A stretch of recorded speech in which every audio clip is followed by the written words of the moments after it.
Coucou les enfants. Dans les histoires de papa, je vais vous lire l'histoire de Réponse, ami pour la vie. C'est parti.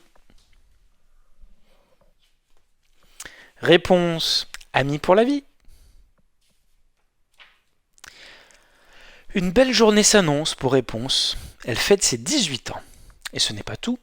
Après avoir quitté la tour dans laquelle elle a vécu toute sa vie, elle est en route pour voir les lanternes flottantes, ces mystérieuses lumières allumées chaque année le jour de son anniversaire. Toutes les conditions sont donc réunies pour que cette journée soit magique. Mais au lieu de ça, Réponse, la passe a aidé Flynn, son guide, à échapper à Maximus, son cheval de garde royal. Maximus accuse Flynn d'être un voleur. Réponse espère que le cheval les laissera aller admirer les lanternes avant de livrer Flynn aux gardes royaux. Mais finalement, Maximus tend son sabot à Flynn en signe de paix. Réponse et Flynn reprennent le chemin de la citadelle, sous la surveillance de Maximus.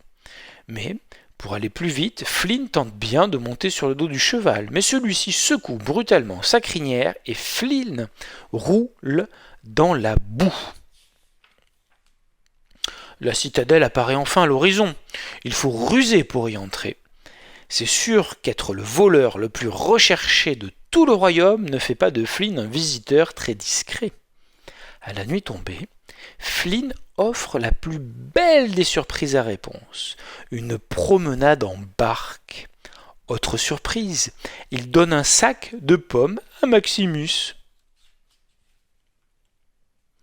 Pendant ce temps, Maximus patiente sur le quai. Un bateau émerge finalement de la brume. Mais ce n'est pas la barque de Flynn.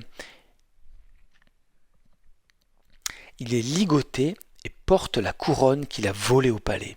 Des gardes se précipitent pour l'arrêter. Maximus ne comprend rien à ce qui a pu se passer, mais il sait que quelque chose a mal tourné. Le cheval fonce chercher de l'aide auprès des brigands de la taverne du Canard Boiteux. Les brigands se précipitent jusqu'aux prisons du château, où ils libèrent Flynn, mais les gardes sont nombreux. Heureusement, Maximus est prêt. Ensemble, Maximus et Flynn galopent dans les rues et s'échappent par les portes de la ville, juste avant que toutes les issues ne soient bloquées. Ces deux-là se font enfin confiance. Réponse, de son côté, n'est pas en mal d'aventure. Mère Gothel, qui l'a toujours élevé dans cette tour, lui montre son vrai visage. Réponse découvre qu'elle est en fait la princesse disparue, volée à ses parents, il y a près de 18 ans. La rejoignant à la tour, Flynn affronte Mère Gothel et coupe les cheveux de Réponse. En la délivrant de la magie qui habite sa chevelure d'or, il la sauve et lui avoue son amour. Réponse et Flynn peuvent enfin rentrer à la citadelle. La jeune fille n'a qu'une hâte, retrouver le roi et la reine, ses vrais parents. Quant à Flynn et Maximus, ils sont tous les deux des héros, mais surtout, et c'est là le plus important, ils sont tous les deux amis. Et voilà les enfants, c'était l'histoire de Réponse, amis pour la vie.